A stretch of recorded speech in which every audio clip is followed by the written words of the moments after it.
This is News 24, I'm Erin Bates. On the 3rd of August, South Africans will vote in the 2016 municipal elections. It's the 5th round of elections in democratic South Africa, and Professor Cheryl Africa from the University of the Western Cape's Political Studies Department is joining me now to look ahead to what waits for us on the 5th of August. Thank you, Professor. Thank you for inviting me.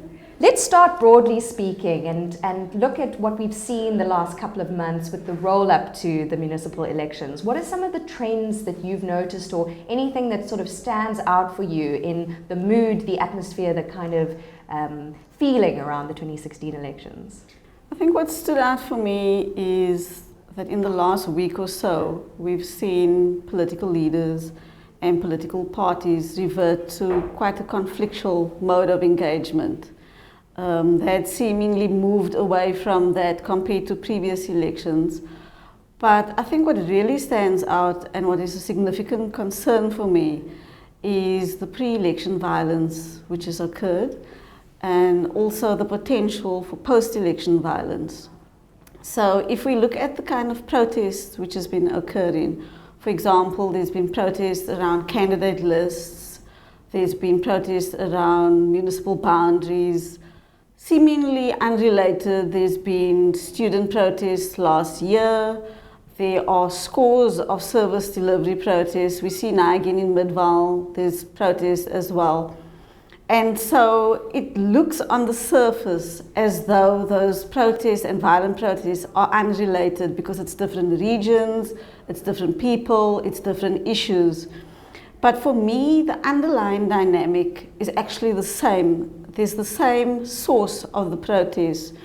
And what that underlying dynamic is around deep structural socioeconomic inequality. And I would argue that, history in South Africa didn't start in 1994. Our history goes much further back than that. And we know that apartheid policies left a significant legacy. So we know that the country was stripped of natural wealth, and people were denied access to housing, to land, to education, to health, to opportunities for a productive and a good life. And so that left a significant legacy.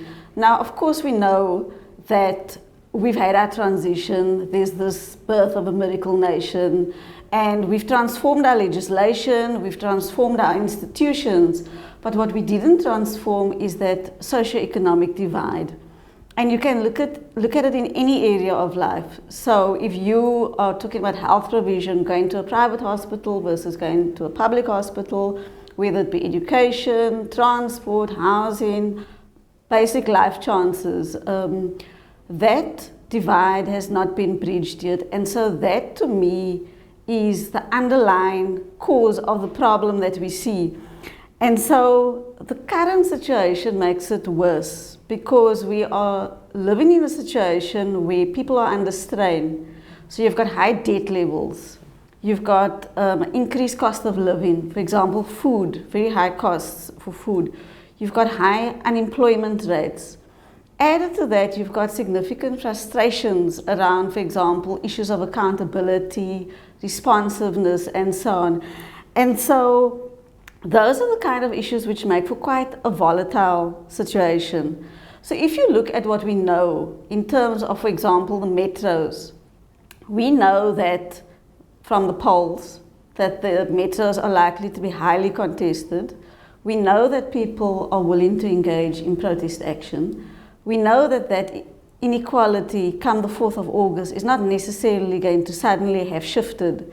So that makes for quite a lethal and volatile post-election environment which needs to be monitored.